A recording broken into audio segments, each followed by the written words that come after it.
I'm going to call the executive committee meeting to order at 1:03 p.m.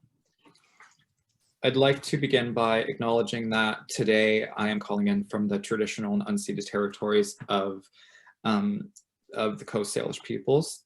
This includes the Musqueam. Well, actually, today I'm calling from the Katzie and Kwantlen nations. The work that we typically do in person is located on the territories of the Musqueam, Squamish, Tsleil-Waututh, Coquitlam, and Katzie nations. Unceded means that these territories were never handed over, sold, or given up by these nations, and that we're currently situated on occupied territories.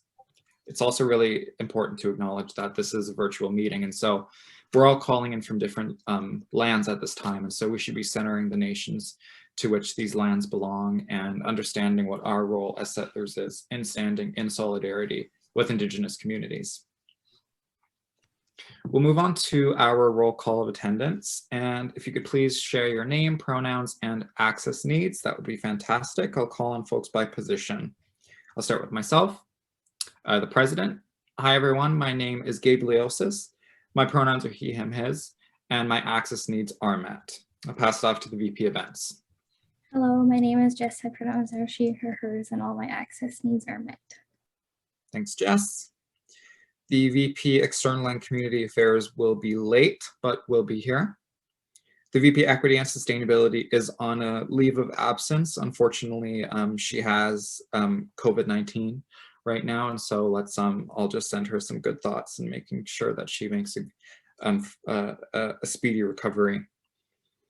The VP Finance and Services. Hi everyone, my name is Almas. Pronouns are she, her, hers, and all my access needs are met. Thank you.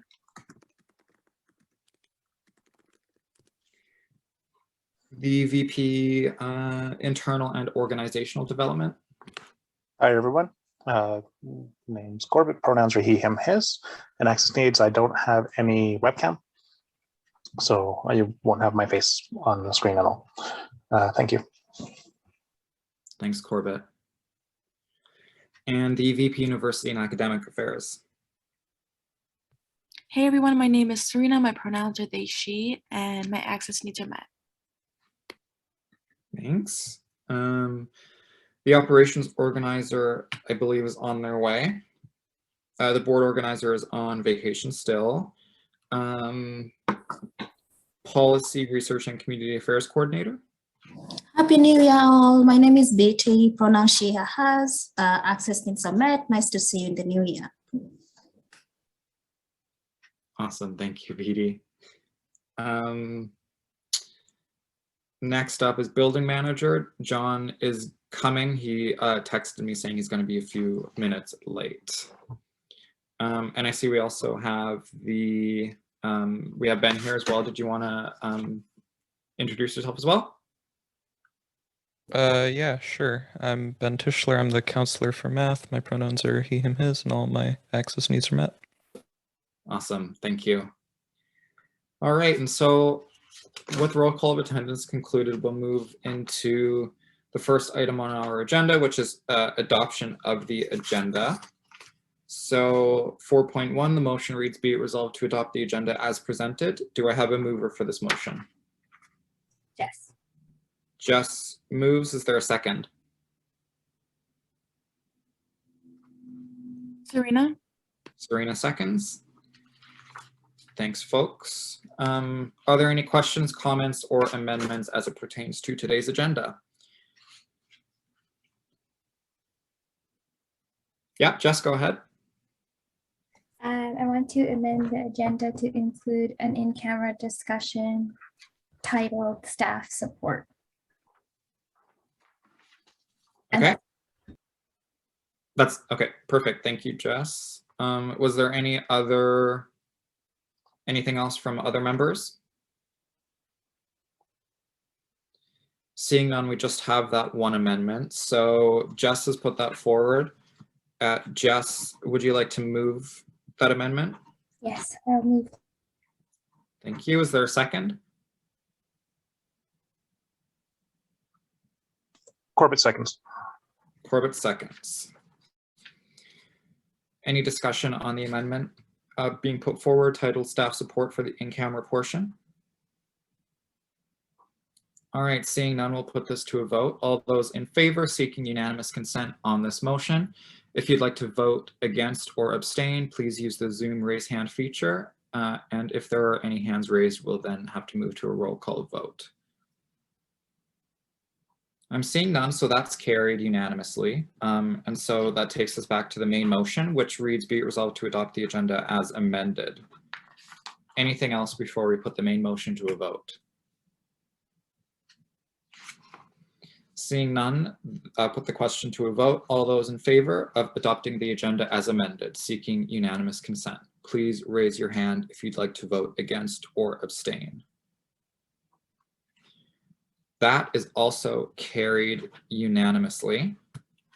And we'll move right into our reports. This is section 5. And we have 5.1, report from management. None of our management staff are here yet. So I think we can move on to 5.2 in the meantime, report from executive officers. And we'll jump back to report from management once our management join us today. And so executive officers have an opportunity to report on work conducted within their portfolio or otherwise since the last executive committee meeting, which well, at least our last regularly scheduled meeting, which was on the 13th of December. So we will move into that, into those reports. Do I have a volunteer for anyone who'd like to go first? I can go. Sure. Okay, since December 13th, I met with FNMISA to discuss a possible powwow and cultural night that is going to be happening within the sub or end of term. But just pretend that Omicron didn't exist at this point. So just like keep that in mind while I say these things. Me and Matt went over a possible building plaque with John, and I met with some MSA staff, building staff, and DIPTY to discuss having events within the sub by January 17th, but obviously that's not going to be a thing anymore, so we need to reevaluate that. And I met with some MSA staff and some folks from the Indian Student Federation to discuss the possible event of Holi, which again is TBA because of Omicron. I can't wrap my head around that still.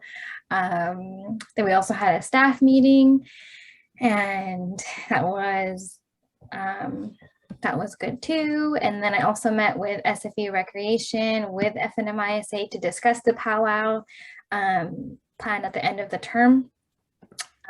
Me and Matt went on the sub during the power outage to pack a truck with John where all the flood donations came, and they were successfully brought to the Langley Airport and went on the little charter planes and delivered to many remote communities. So that was really exciting. I'm glad we were able to do that. We also met with Lisa Ogilvy to discuss and support her work for student honoraria. We had a lot of meetings with Gabe and other staff to discuss our response to COVID-19. So that also includes how to support our staff during this time, remote working, hybrid, opening the building, closing the building, emails to council and membership, all of that stuff, all of the internal operations as well. And I think that's all. Thank you, Jess, for your report. Almas, you'd like to go next?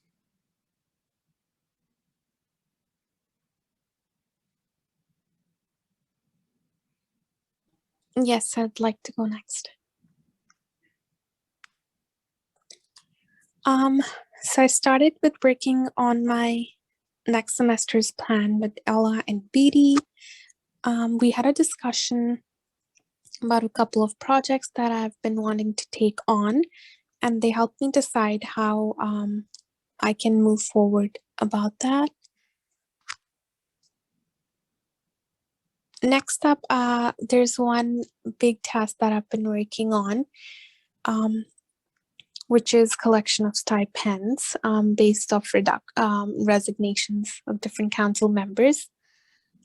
In the recent past, a couple of people have resigned, and there were some issues with our system because of which it was not communicated to everyone. So sometimes stipends were still sent out after people resigned. And I've been trying to reach out to all those people, tallying our records with when they actually resigned.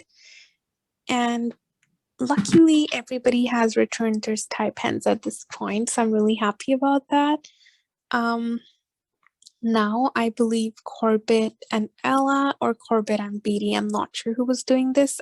They've put a different system into place where all of us will be notified when somebody resigns so that it can be sent out to the finance coordinators as soon as possible. Work reports has been a big one because a lot of people have come up to me with the issue that they didn't know that they had to do work reports,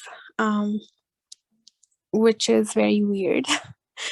But yeah, I've tried working with them on this and trying to push people and collect work reports for the previous couple of months as well in council. And because of the reshuffling of positions, a lot of the times what has happened is that somebody just resigned, and then there was a new person who was brought in, and they did not know that the lost person did not submit a work report, but a stipend deduction was made in their stipend. So those kind of things have been going on, and I've been trying to sort those issues. Other than that, I'm on the Excellence in Teaching Awards committee. We've had our last meeting for the year in this month, where we've also given rankings / scores to all the different professors who've been nominated. And we're supposed to have our next meeting next week. And also another committee that I'm on will have its almost final meeting in the next week, where we sort of have a roundtable discussion on who are the probable candidates for the dean position for the Faculty of Science. So there's a couple of things going on related to the committees that I am on, which are SFU committees and not SFSS committees, but I've been sent as a member who represents the SFSS. Next up was the Afghan scholar funding. So there's a bit of an issue going on here with how the SFU International Services wants to proceed with it versus how we want to do it. Arshawn, myself, Marie, Corbett, and Professor McAllister have been in contact about this. We had a pretty long conversation on how we want to proceed. So since then, we've been reviewing letters. We've been trying to set up meetings with Gretchen, I believe is their name. And there's a couple of things going on. And I believe we have 2 people who've already flown into the country. There's a couple others who are still waiting for their visas. So it's in a messy situation given what happened in Afghanistan. So we're just hoping that we're able to get as many people out of there as possible. And there's also talks about their families being able to come here. So we are looking forward to spending the funds that the council had given out already, but if we're able to use them effectively, and when I say effectively, like if we have like if we can help everybody who's coming here, and then we feel like, okay, well, we've done a really good job and now we can help more people, then we might go to council for more funding. So that's something for another day. Lastly, one of the other things that I did was the staff gift cards with Marie and Corbett and Ella. Just made the seniority list, and based on that, fixed amounts of how much who should be paid for the New Year gift cards. Now, since Marie is ill, I'm not sure who's going to go out and buy them, because when we checked the option of buying online, there's no Canadian website for the for the Visa gift cards. So that was one of the issues that we were facing. Yeah, that's pretty much it. I'll put it down in the chat if I remember something else. Thank you. Thank you, Almas, for your report. Who'd like to go next?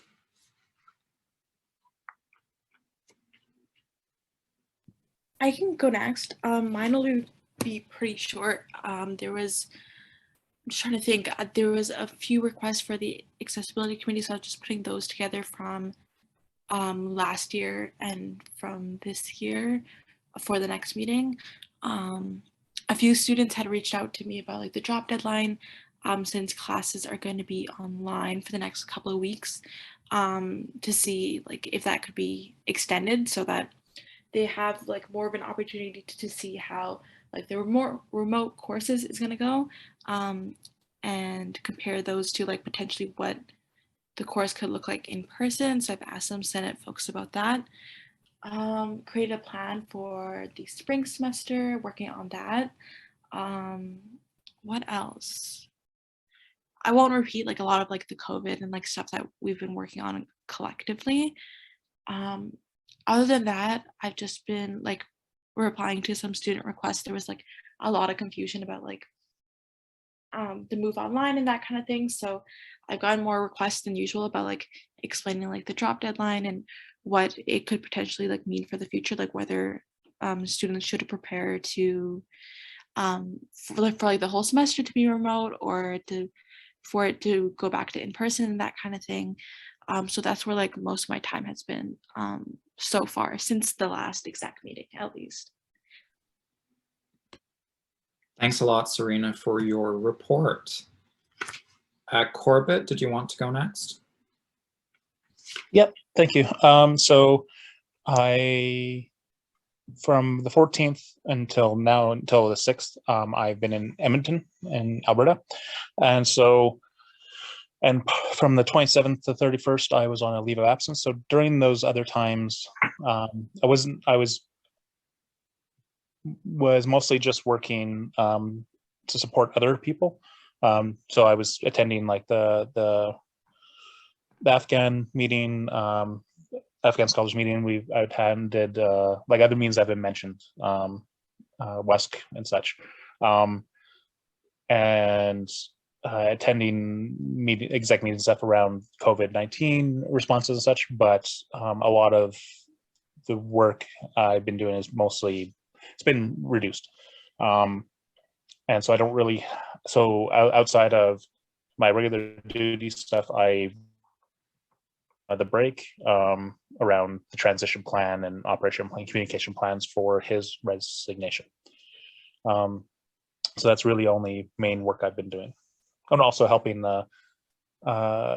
Jess and Marie with their email, like organizing their email using Gmail autofilters and such, setting them up to make it more manageable. Yeah, that's about it. Thank you, Corbett, for your report. And I will give my report last.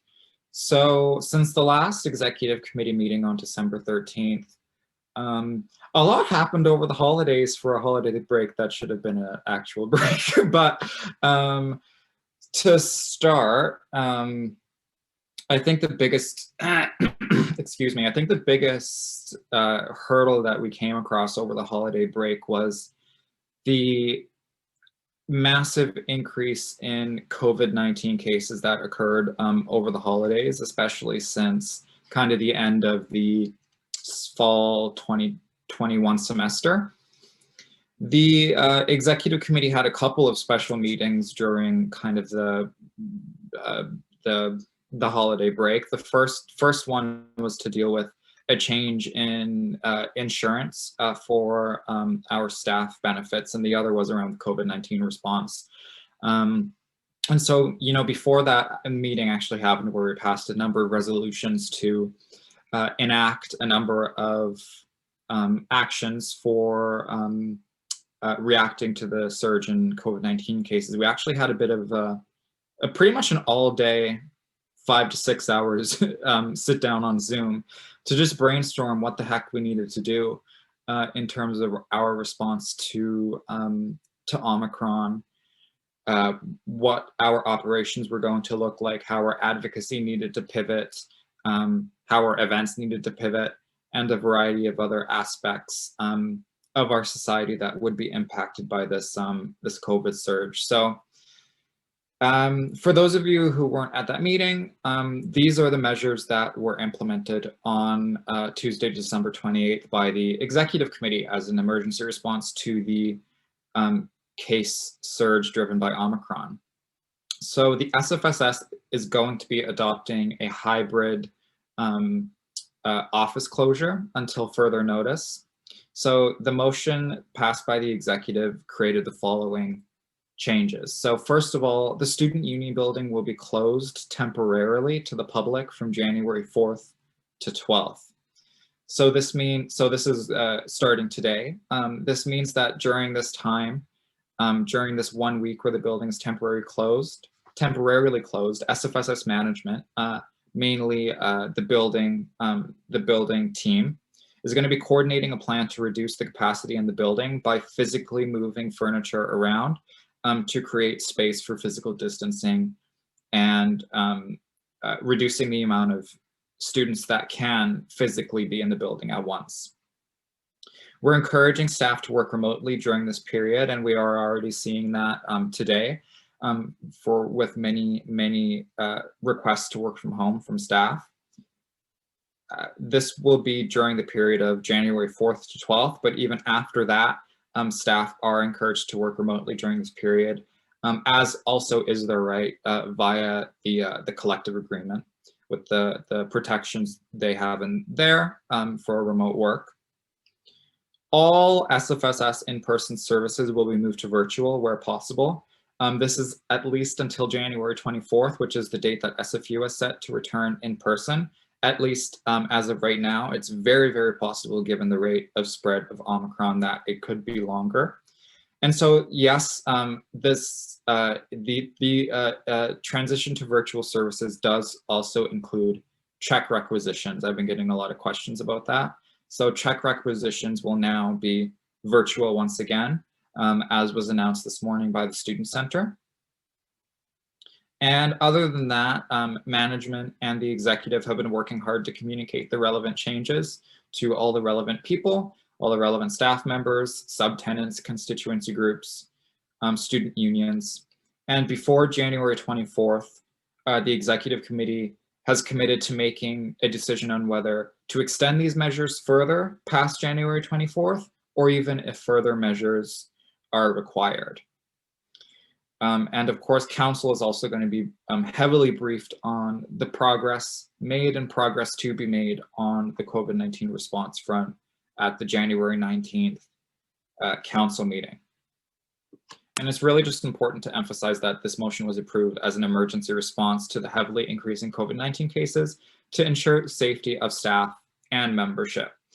The sub is a heavily social space. It was created as a social space. And so what we know about public health orders, what we've learned from public health up until this point is that organized settings are really the most safe. In terms of where people are seated, they're not really mingling with a lot of people. The sub is the opposite of that. I mean, it was built for people to mingle with people, to socialize, to go to events, et cetera, et cetera. And so this is the right path forward in the executive committee's opinion. In terms of other work that I've been engaging in, I mean, some internal meetings include my regular check-ins with all 3 management staff, my one-on-one check-ins with Aisha and Ella, just before the holiday break, Marie and I had a really good conversation with Jude and Constantine, the out on campus coordinator and out on campus programming assistant, just about getting the out on campus collective up and running again and kind of helping answer any of their questions, trying to figure out where the best starting blocks is for rebuilding out on campus. We had the SFSS staff holiday party at the rec room at Brentwood Town Center, which was fantastic. It was so much fun. I want to give a huge shout out to Aisha and Ella for planning that. It was really, it was a lot of fun. I enjoyed it a lot. And the food, yes, Jess, was great. Aisha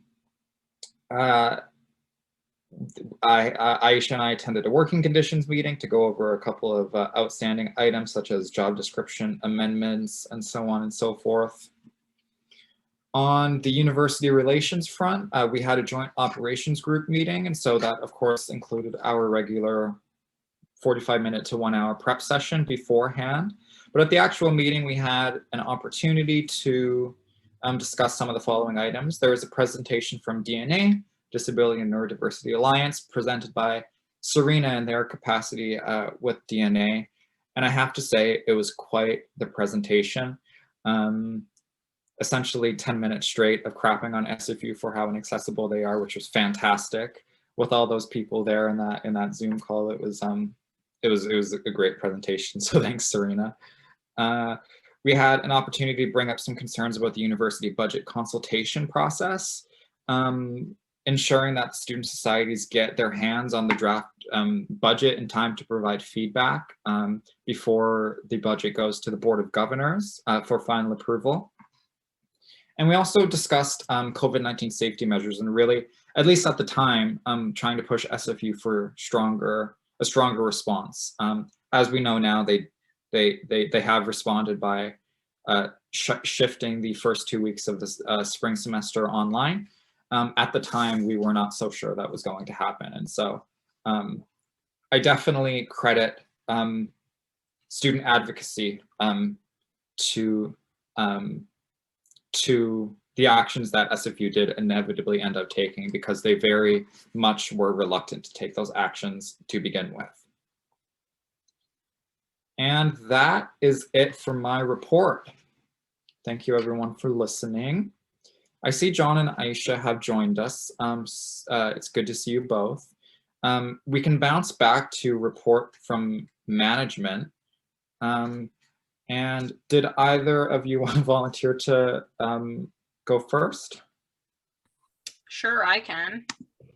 Go ahead. I mean, mine is really blank because I was actually on leave like the day of the staff retreat thing until today. So I actually have nothing to report, but I have been catching up with my email and, you know, doing all the onboarding for new staff today. So yes, I have a very busy January. I looked at my calendar and it's like already at 39 hours worth of meetings and it's day one. So yay. But that's it for me. It's all those times where we said, we'll push it to January and December. Yeah. John, you can go ahead next.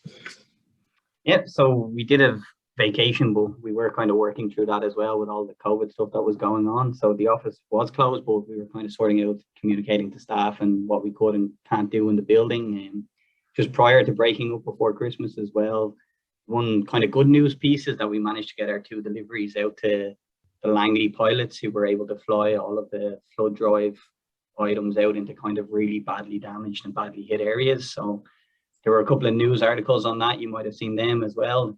Over Christmas, work has kind of continued throughout the building.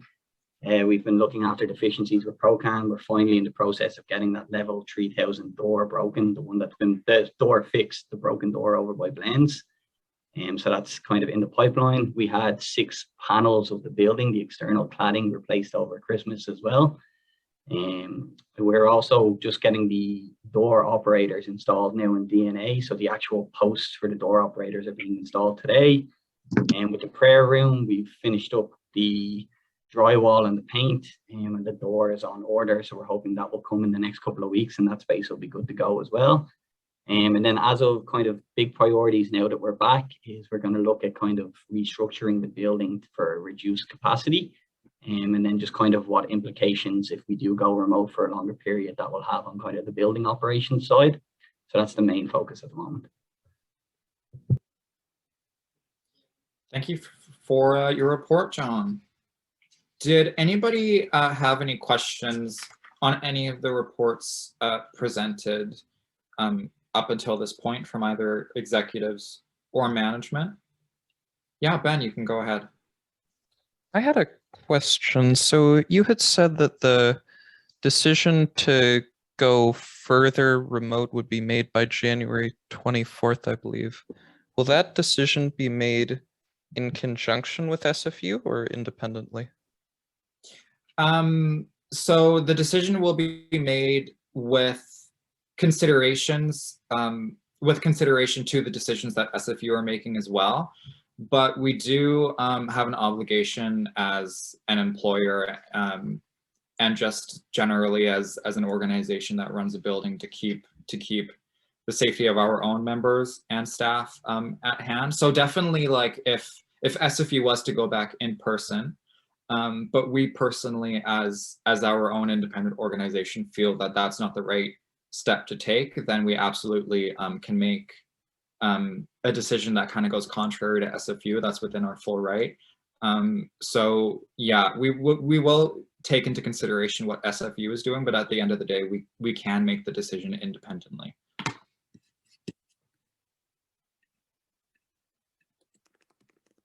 Thanks for the question. That's a good one. Because that's, we were contemplating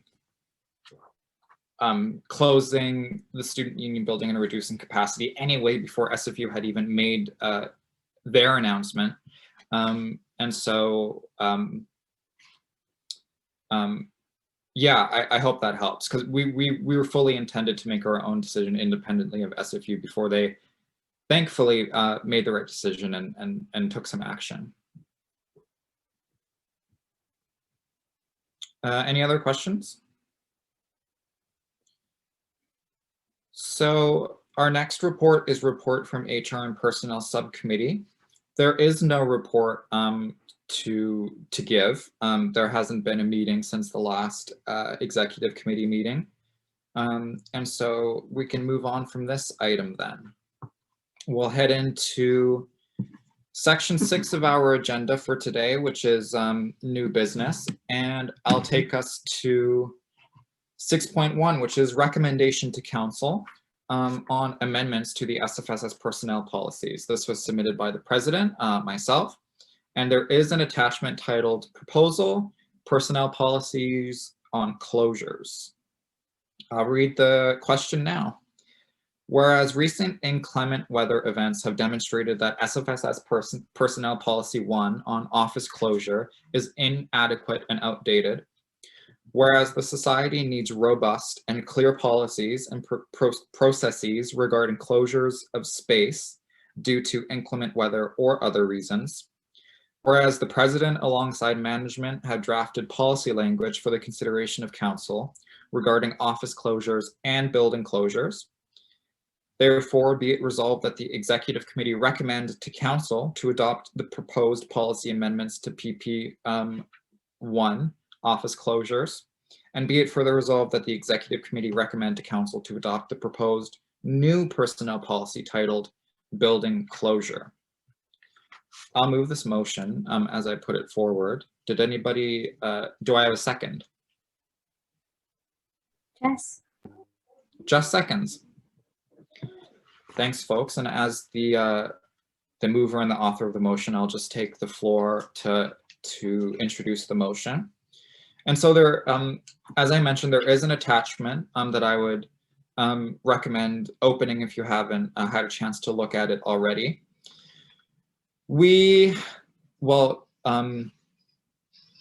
Over the last month, we've had some pretty horrible inclement weather situations on Burnaby Mountain, which have required us to, in a number of situations, send staff home, and in one situation, close the student union building. And in trying to make those decisions, we were turning to our policies and procedures only to discover that they weren't very good. And this is partly because in the past, we haven't had a student union building to worry about. Our old offices used to be in Maggie Benson Center, and we didn't used to have such a big staff team or as much space to worry about. And so building closure, or rather office closures, were rather simple to deal with.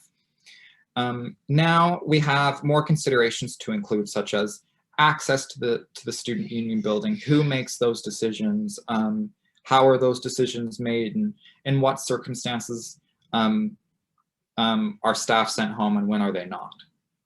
And so we made some pretty, we're trying to make some distinct definitions in terms of what is, first of all, an office closure and what is a building closure. So let's focus on office closure for the first part.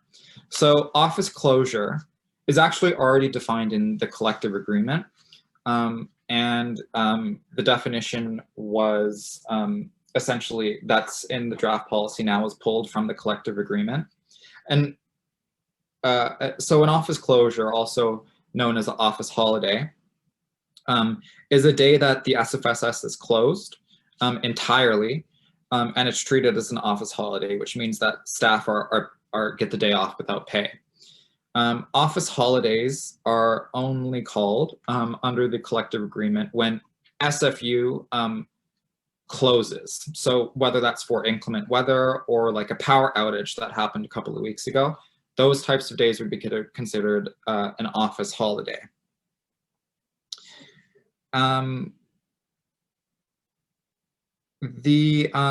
So the draft policy before us today essentially does a couple of things. One, it just kind of clarifies who is responsible for calling an office closure or announcing an office holiday, which is the president as SLO, as staff liaison officer, and adds in some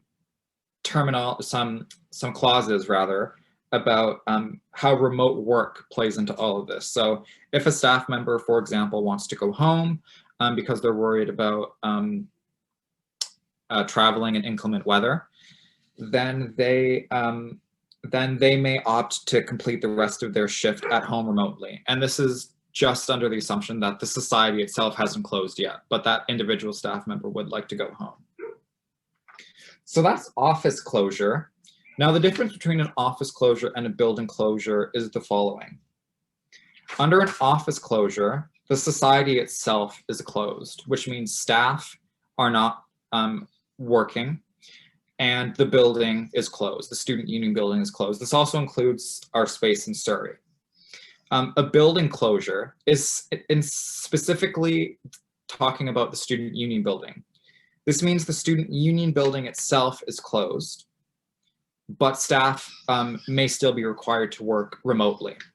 A building closure does not include spaces that are not the sub. So for example, our space in Surrey and our space in Vancouver are not encompassed rather under the term building closure. And in terms of how a building closure is declared, the president is responsible for declaring a building closure, and a recommendation is made on that matter by the operations organizer or the building building manager. I almost called you the building organizer, John.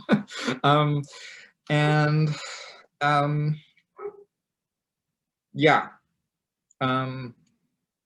The new policy, however, on building closure does also discuss space closure, which could mean closing space in Surrey or closing space in Vancouver or any other space that the society may acquire in the future, also to be declared by the president.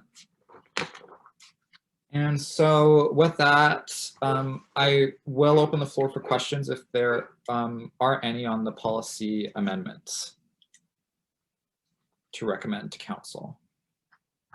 Corbett. Yeah, have our staff or union seen this just to get feedback or see if we're missing anything? No, they haven't. This policy was made entirely in alignment with the collective agreement and does also not really go against anything we haven't been doing in the past. So it's really just codifying kind of current practice. John, did you want to hop in? Just a quick question, Dave, on the page 1 of the attached, just the last 2 lines that are highlighted. Do we need to include just after if an employee requests and it is approved, that they will be able to work remote and receive pay for that day?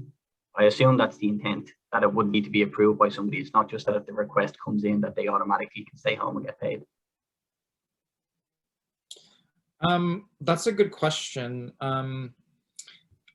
I'm just wondering how this, Aisha, what do you think about that in terms of the language and the collective agreement around hybrid work? Can I just, John, could you repeat what you said?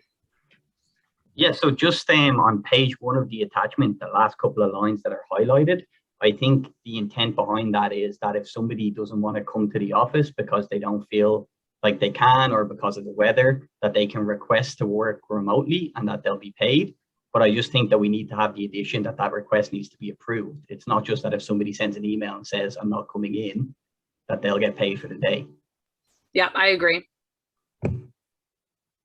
Okay, that makes sense to me. Corbett, did you want to hop back in? Yes, I did. It's second question, and probably a comment that's would go outside of this particular discussion. For it's a building closure, how do we handle building coordinator work? Like some work can probably be done remotely, but say the building systems and stuff, I'm assuming they're paid based on the collective agreements, right? If they're not they wouldn't be by default asked to do remote work. We have to have some additional step in there about sorting out if there is remote work for them to do or not, or if it's just going to be kind of assumed. Like, how's that process done? Mm-hmm. Yeah, John, maybe did you want to hop in? Yeah, so that all kind of depends on the timeline around it and the current situation. So that's something Gabe and Aisha, you might have seen, I just sent an email about earlier that we need to kind of have a bigger conversation on. But it's remote work where possible. So for instance, if it's just a 1-day closure, it's not as much of an issue if it was a significant amount of time.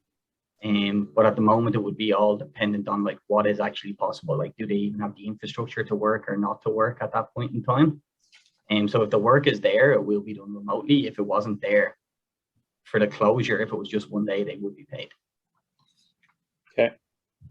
And my comment would be, I guess, related to building closure and how that impacts our subtenants. Obviously, like no different than like if SFU closed down NBC when we had office there, we'd be impacted by that. I'm just wondering if what's the communication channel? It's again, this talk is outside our personnel policy, but just want to know what's our communication process and understand the impact on other organizations that our subtenant, like Blends, INS, CGSF, Embark, all them. Mm-hmm. Like, is there a secondary process somewhere that we have to write down or codify somewhere? Yeah, I believe I have notes about this somewhere. We discussed it about including that in an SOP surrounded around declaring building closures. I just don't remember where that is. John or Aisha, if you happen to remember, hop in. I'll try and look for it.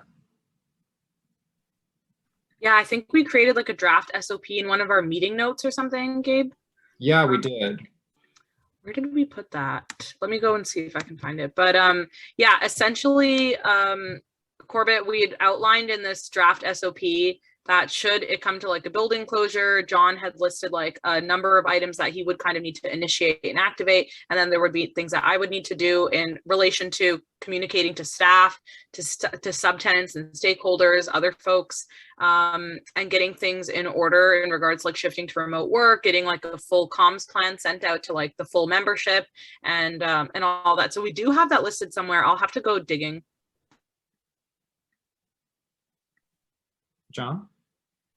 Yeah, just to add to that, Corbett, I think to kind of answer your question as a whole, what it was is that we were aware that there will have to be an SOP that's separate to the policy, so that there's the policy of like what actually is a building closure, And then there's an SOP on how do we enact the building closure, and that includes communicating with stakeholders and everything else.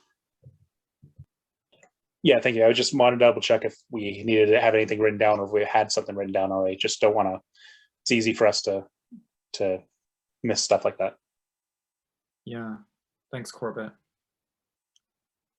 Any other questions or comments on the policy?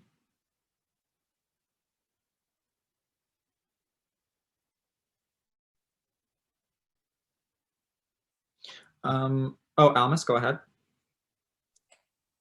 One of the questions that I believe we spoke about in the last meeting was that if a building closes, what kind of remote work will the building assistants do, since most of their work is geared to being present in the building? Yeah, somebody just answered that question. It's just okay, just answered that. Oh. I think I got confused about it. Okay, thank you. Oh, thanks, Almas.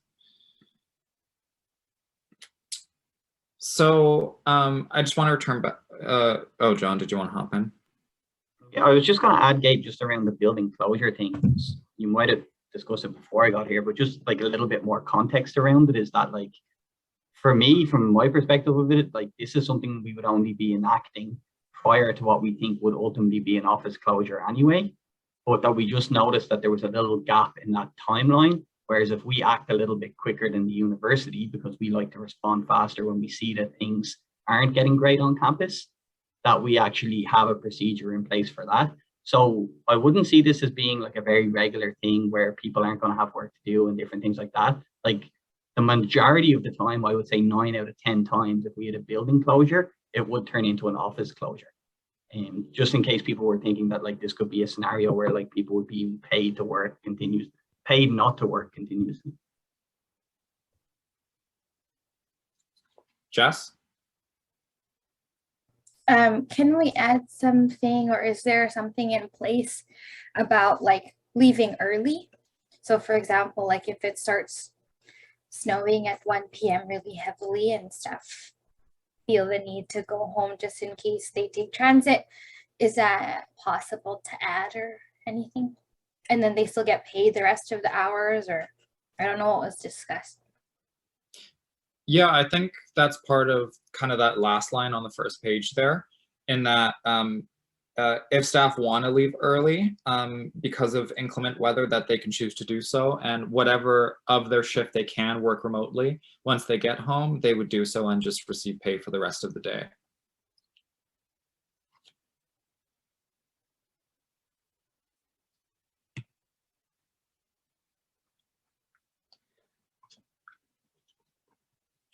Okay, I just want to go back to what John asked at the beginning about that wording change in that last line there.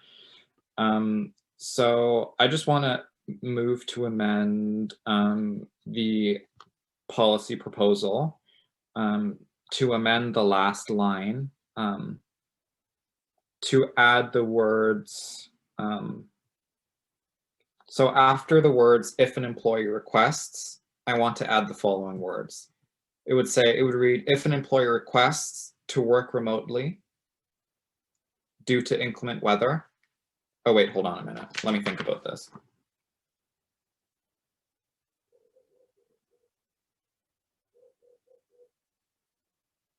Yeah, I think it would read, if an employee requests to work remotely due to inclement weather, if approved, and then it would just continue, or is directed to work remotely due to inclement weather. So let me just type that out so no one's confused.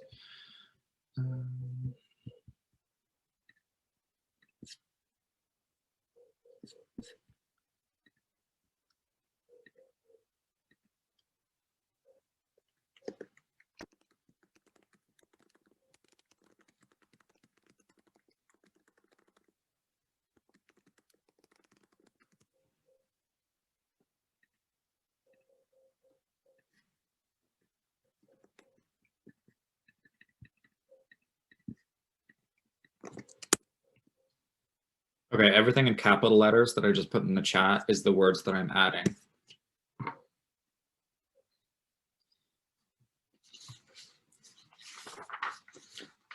So I would like to move to make that amendment. Is there a second? Jess, Jess seconds. Questions or comments on the amendment?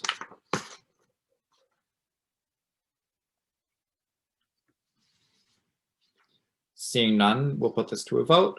All those in favor seeking unanimous consent, please raise your hand if you'd like to vote against or abstain. That amendment to the main motion is carried unanimously, which means we'll move back to the main motion. Any other further discussion?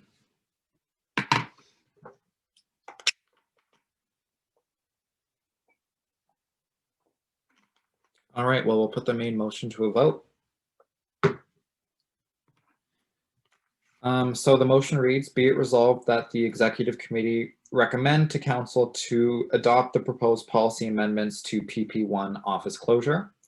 And be it further resolved that the executive committee recommend to council to adopt the proposed new personnel policy titled building closure. All those in favor seeking unanimous consent? Seeing no hands raised, this motion is carried as amended unanimously. And that takes us to discussion items. And so we'll move into 7.1, which is SFSS COVID-19 response updates. This was submitted by myself. And I wanted to take the opportunity at today's executive committee meeting to do a roundtable on work that has been done by the executive committee, or anyone here rather, on regarding the society's response to the surge in COVID-19 cases driven by Omicron. If you have any updates regarding either our operations, advocacy, or events, or in any other relevant areas, now is the time you can give any updates on work being done here. And so I'll open the floor up to exec or management to give reports on this. I can give an update, Gabe, from the building perspective, if you like. Sure, that would be fantastic.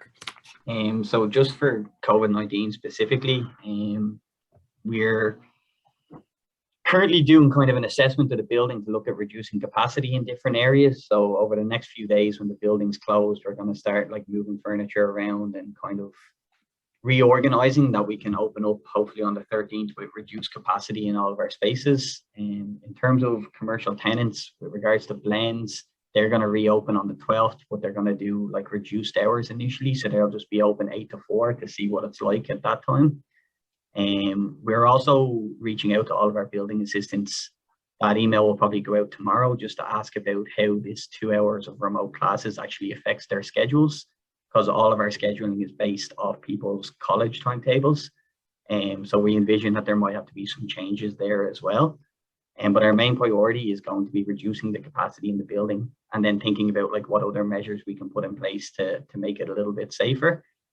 And we've also block booked all of the room bookings, just that nobody can actually book any rooms for the next 2 weeks.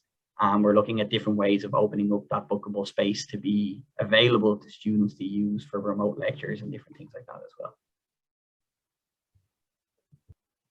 Awesome, thanks for all your work on this, John. It's a lot. A lot's happening really fast. Did anybody else want to go next? Yeah, Jess, go ahead.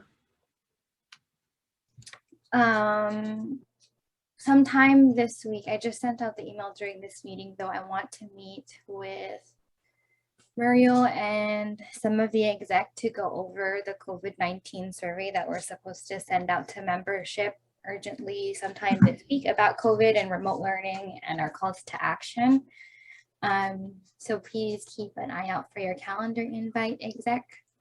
Another thing is that I'm going to be meeting with our MSA staff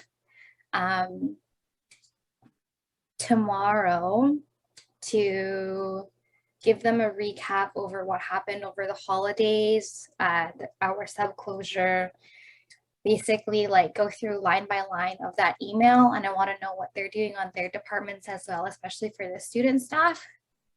I'm going to be, I also set meeting calendar invites every day this week from 10:30 to 12. We don't have to use the full hour and a half, of course, but it's just there so that we can actually go detail by detail with what we need to do next for this week from 10:30 to 12.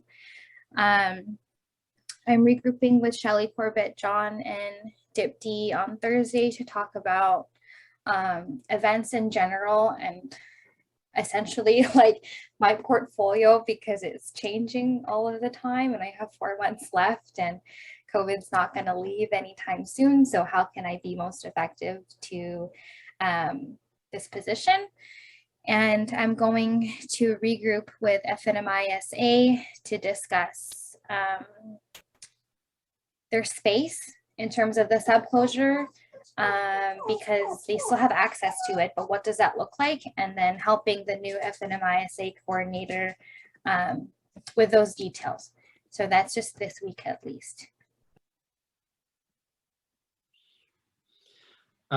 Thank you, Jess, for your update, and thank you for scheduling those hour and a half, 1 hour to hour and a half sessions to go through our COVID response, and I guess what we can do at any given point, because public health orders seem to be changing by the minute. Thanks, Jess. Jess, do you have any? I was going to ask Matt when he got here, but I'm not sure if you happen to know any information on the application he submitted for rapid tests. Oh, okay. So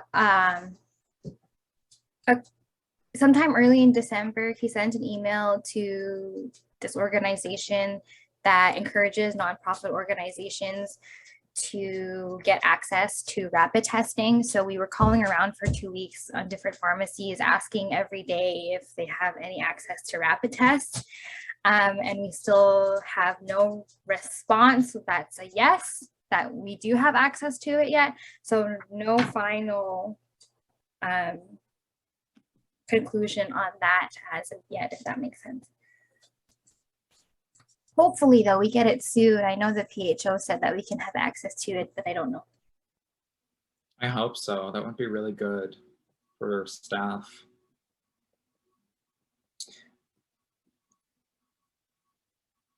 Yeah, and I know we've done a couple of other things too. We released that statement just shortly before Christmas that went out, and it went out shortly before SFU actually made their decision. It was all happening in real time. I think we sent out that statement at around 2:30, and then I got a text from the president of SFU at 3 saying that they made a decision pretty quickly, and so that I think it was highly effective in applying pressure on SFU to take some action. Serena, you mentioned you were hearing some concerns from students around like the drop deadline and stuff.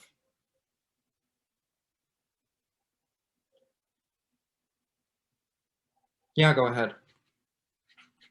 Yeah, it was just about because students didn't know if like the course outline that was online still reflected that the course that they enrolled in, and they wanted to know, basically they wanted extra time to figure out if the course was actually going to work for them remotely.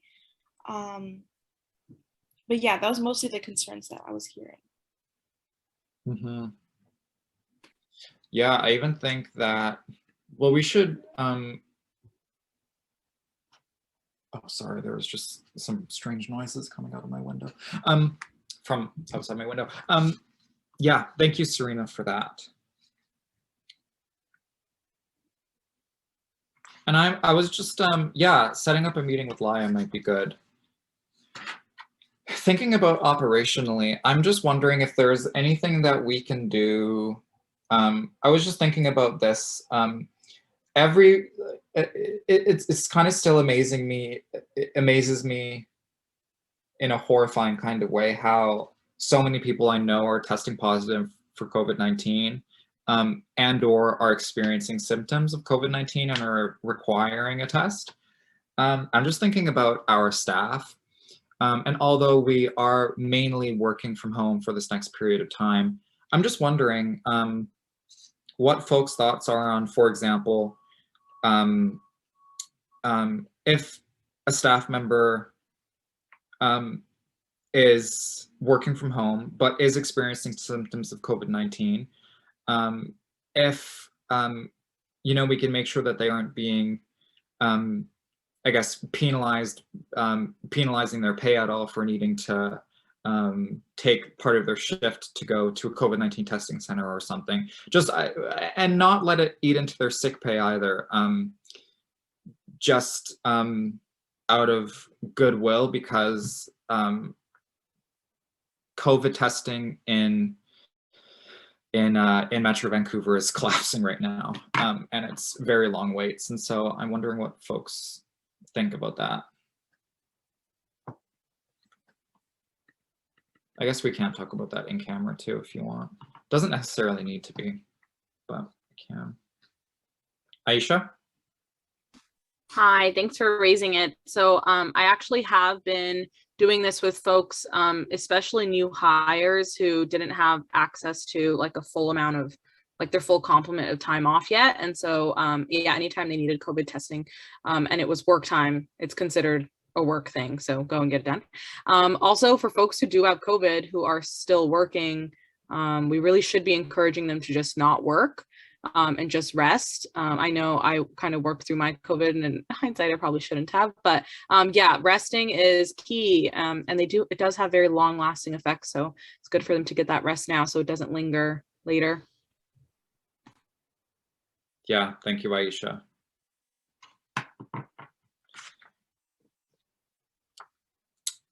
Any final thoughts? Anyone wanted to contribute?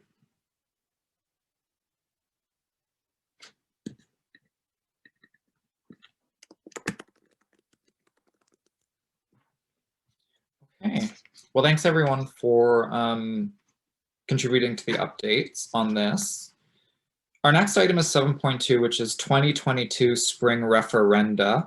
This was submitted by Corbett for a discussion around executive committee roles and campaigning for each referendum question. Yeah, so as you know, council and exec have passed or submitted questions for referendum. And the referendum process and stuff will be like the official submission process and such will be starting soon. I'll be setting up meetings with communications and campaigns and stuff around developing campaign and the social media and all that stuff that goes with it. But it's important for execs also to understand that we should be part of pushing the yes vote for these things, because these are all referendums that we have approved. And so things like sorry, my brain for a second here. So things like the fee increases for health and dental plan and the power, the renewal of the 5% plus or minus fee shifting to allow us, or fee changing, the dedicated fees for FNMISA, SOCA, and DNA campaigns. And I feel like there's one or two other things I'm just not thinking about, but points, there's a package of them. And so I want to remind exec that, and we'll be doing that same thing with council soon, or at our first meeting, to be involved in this campaign, and ideally to volunteer, even with helping like push things out, to contact students, remind them about stuff, etc.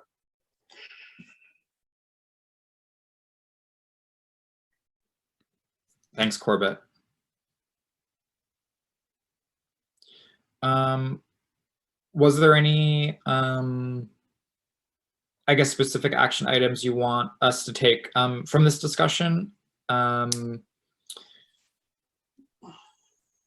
Main thing is, it probably wouldn't hurt if there's a couple people available to do like a working group, like even right now, just to plan stuff out to help with the campaign, because like, you know, thinking, coming up with slogans and names and the overall strategies and such, just to help with this, because it's a big thing and there's not a lot of time, because we had a significant amount of well, with the December break and stuff. That was stuff we couldn't work on as an organization to get prepped.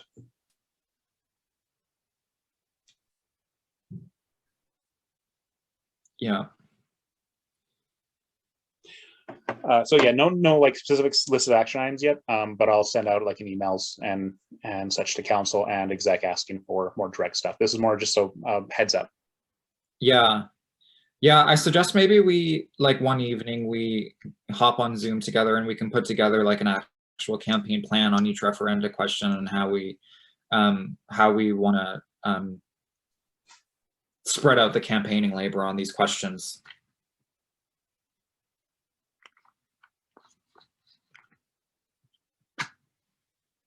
Corbett, you have the next discussion item too, which is executive work reports.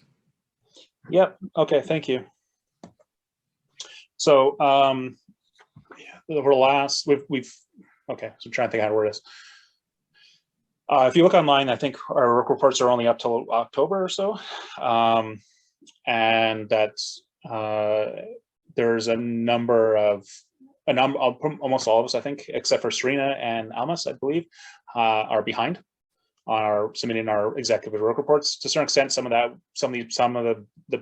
the missing numbers are really based on like LOAs and such, and so, but there's still a number that some of us we need to catch up on, and so for instance, I was 4 behind since I think middle of October, and I've spent some time over the break catching up on 2 of them.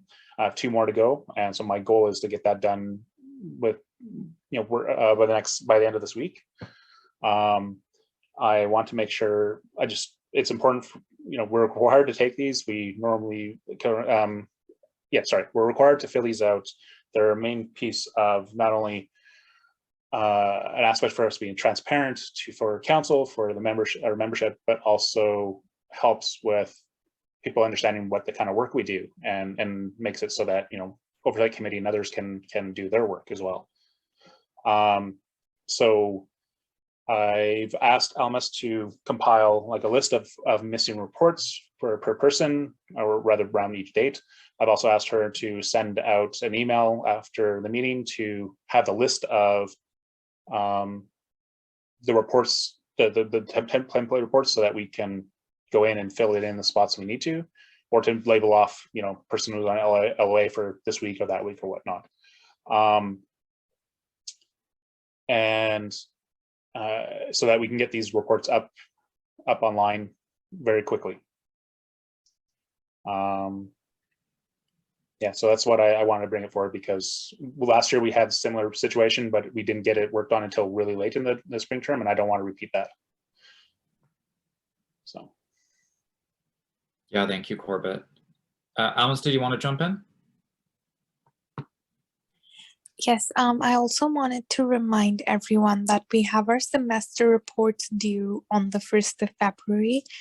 Given the fact that it's very messy and we're going through a tough time because of everything that's been happening due to COVID, I feel like it's a good time to start on the semester reports, like start writing bits and pieces, because then it's all about just adding details to some of the major projects that we overtook in the last semester. What I usually do is, like, for my work reports, I like to fill them every single night. If not every single night, like 2 days is the max that I would go without filling my work report. Similarly, with the semester report, I just like to make sort of a template and then go by filling in the template, going back to my calendar or checking any emails that I've had regarding that specific project that I overtook or worked with others on. Another thing is, I know a lot of us might have more on their plates than, I mean, things that aren't even a part of their portfolio because of sub closures or you know, all these things around COVID. So it would be best if we communicate this to amongst ourselves and also to oversight like at least 1 week prior, because I see myself taking maybe a week more than what is the deadline. So I think if other people have similar issues, like I might not take that time, but I'm just trying to have like a timeline made for myself so that it doesn't come off as a shock to people. I think that's a good idea for other people as well. If they feel like they have more on their plate than they anticipated, then it's nice that we communicated beforehand so that there are no issues later on. And given the work reports, I know everybody was very, very busy. A lot of people were on their LOAs, and we had our final exams. So now is a good time to probably work on them. Yeah, that's pretty much it. Thank you. Yeah, thanks, Almas. If it helps, I've blocked off 4 hours on Thursday from 2 to 6 p.m. where I'm going to be banging out all the work reports I'm behind on. I'm behind on 4. 2 of them were from when I was on leave of absence, and then the other 2 was just in terms of sheer workload. But I have attached a calendar invite, or not attached, I've sent a calendar invite to everyone with a Google Hangouts link. Come join me. I'll like put on some music. We can chill. And I'm trying to think of like a prize or something I can buy the first person who finishes all their work reports on time. So consider yourself incentivized. Okay.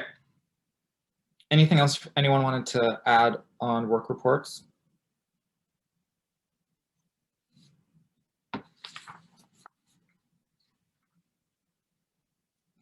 Okay, cool.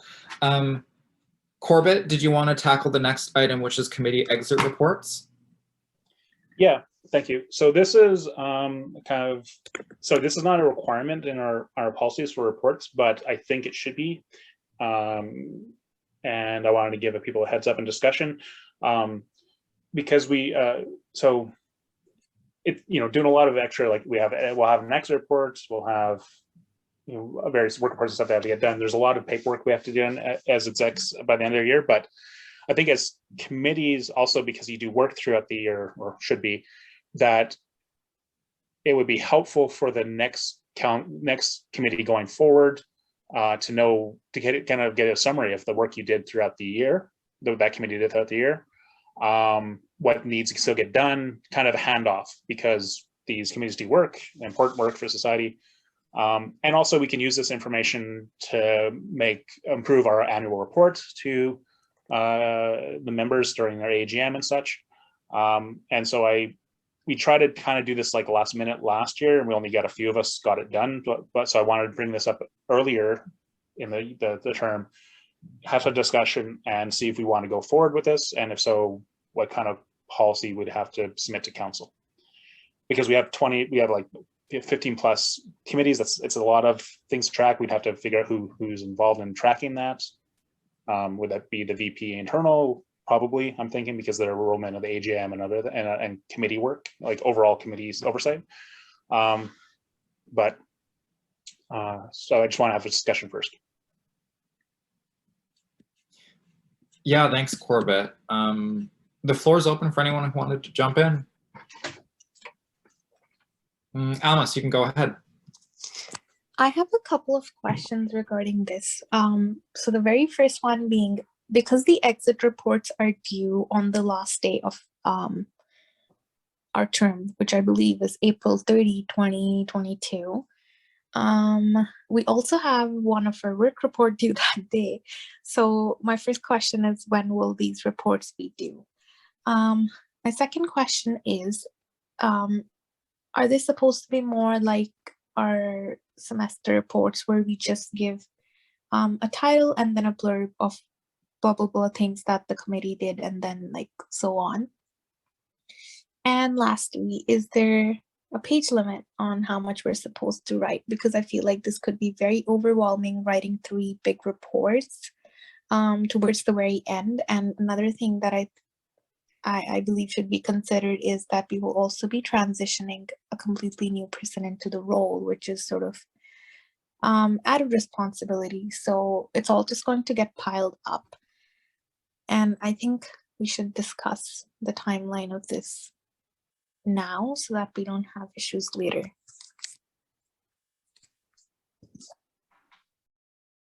Sorry, Almas, what was the third question? The very last one. The very last one was about how long it is supposed to be. Oh, yes. Page. Thank you.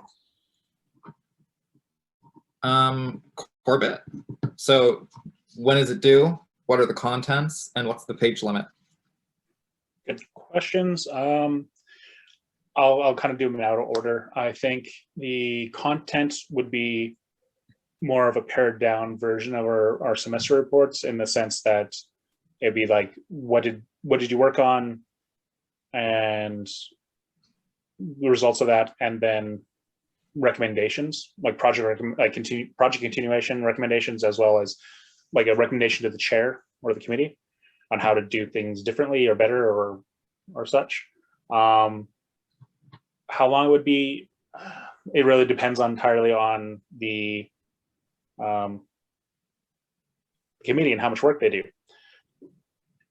You know, Jen from last year, VP Student Life, is well extreme on like the thing, so she had like 100-page report on literally every single event.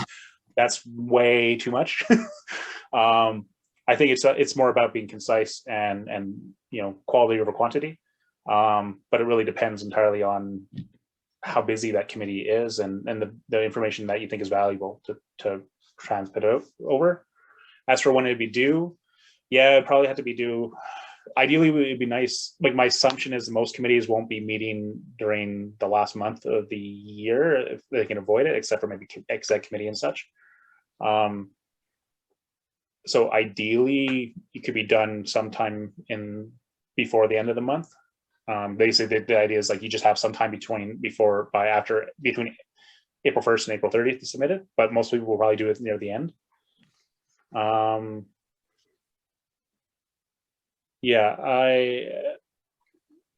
So basically, yeah, it'll vary. It might somewhat vary based on each committee, but I think overall it's like, what projects do you work on?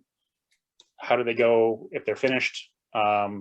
Lessons learned and recommendations for going forward. I think it would be the easiest way to do it.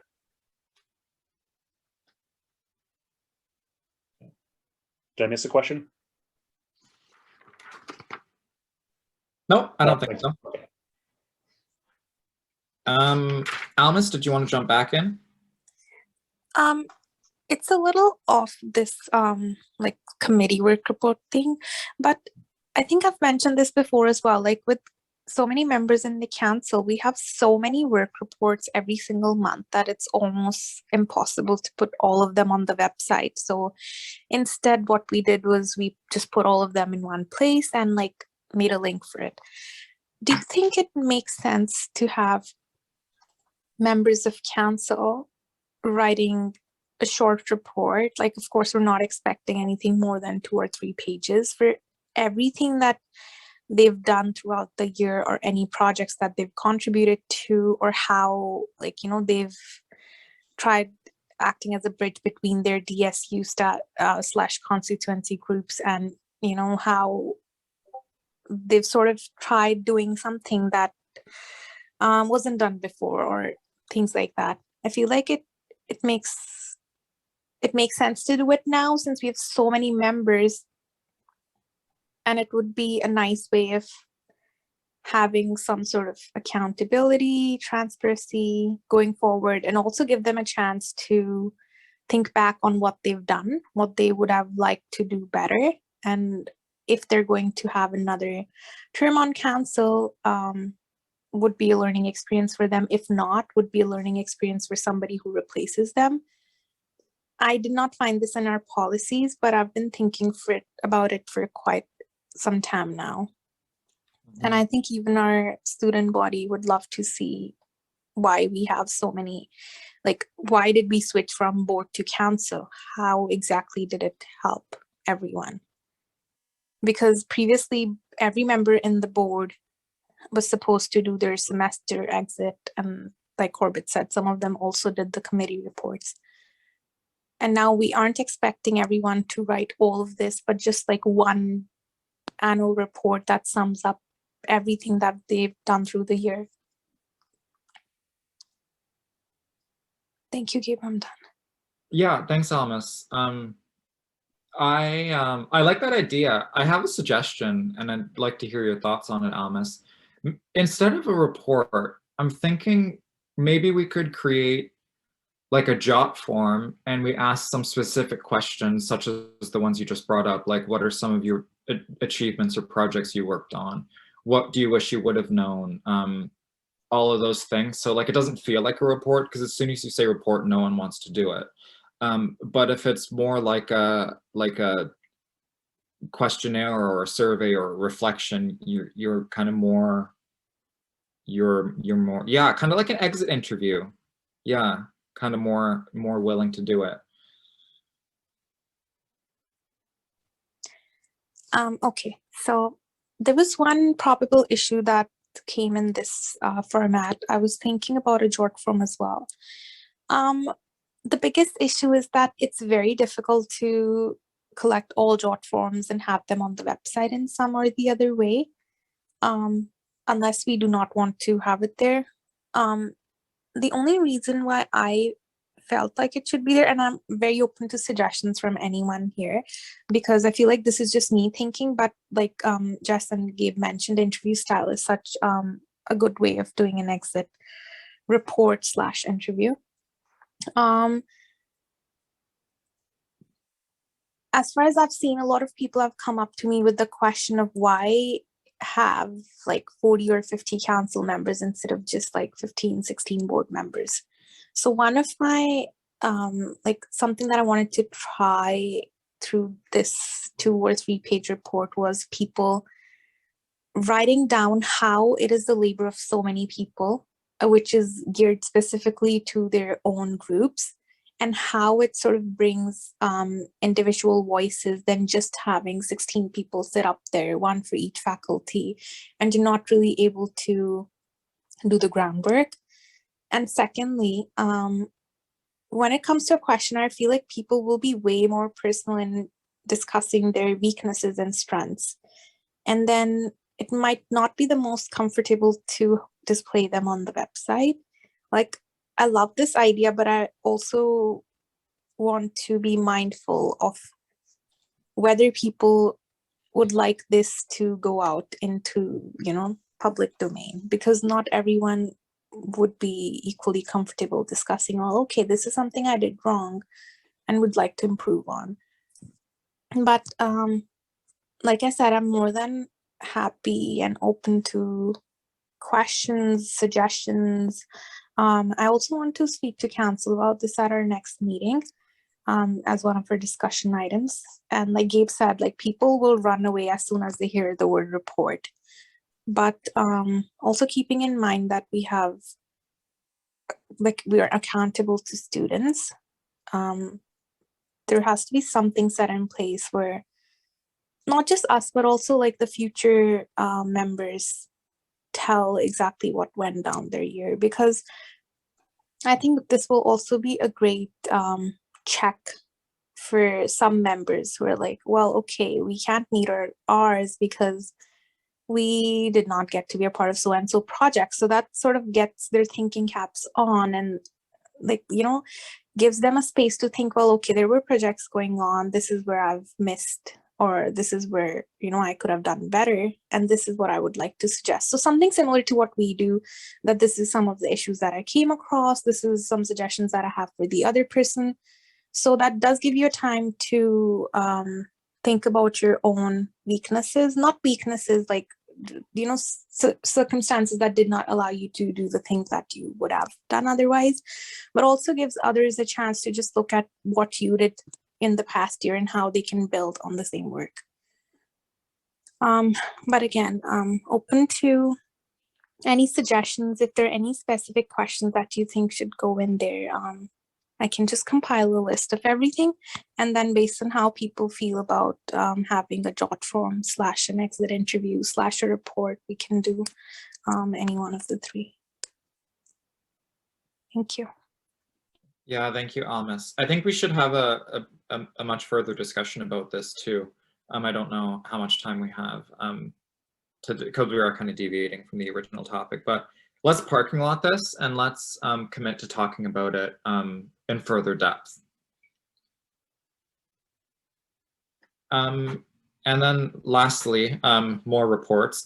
Semester reports is our next item, 7.5. Corbett?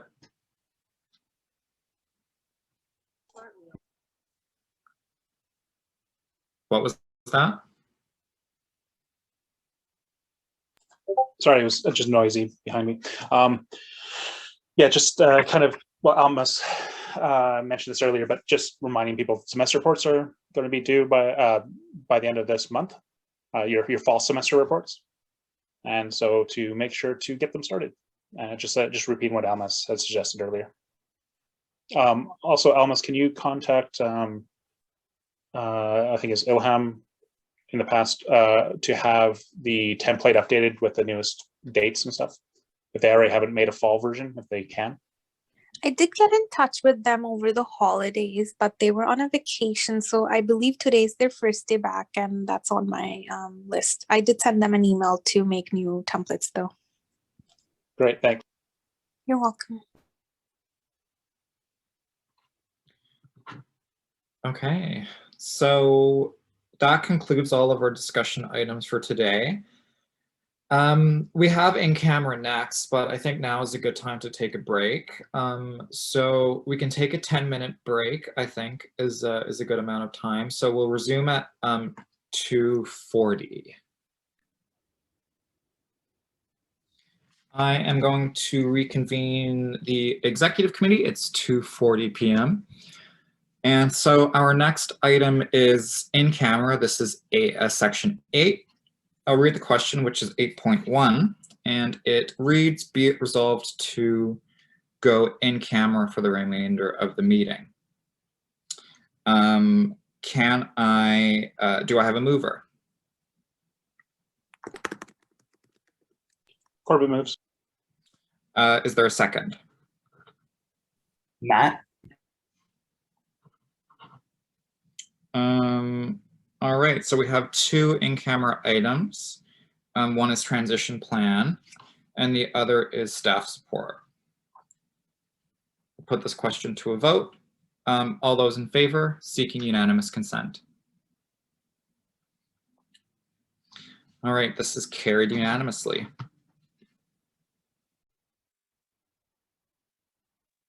All right, welcome back, everyone. We're at section 9 of our agenda, X camera.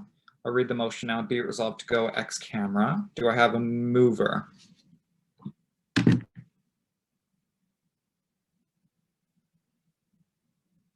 Corbett moves.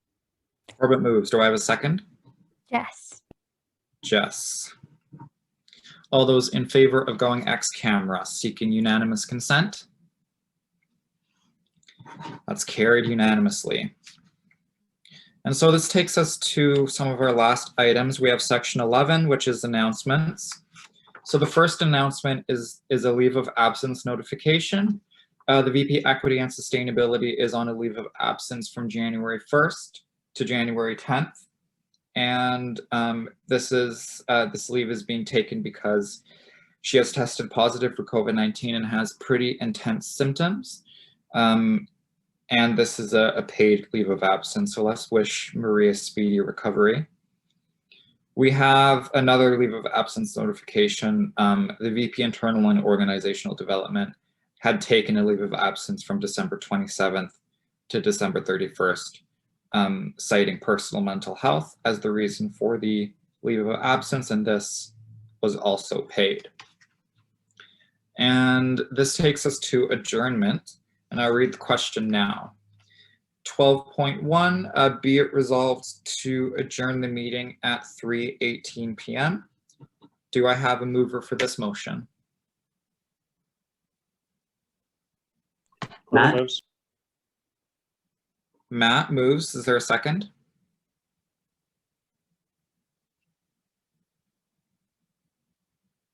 Corbett moves. So Corbett seconds. Corbett seconds. All those in favor of adjourning the meeting seeking unanimous consent. That is carried unanimously. And the meeting is adjourned.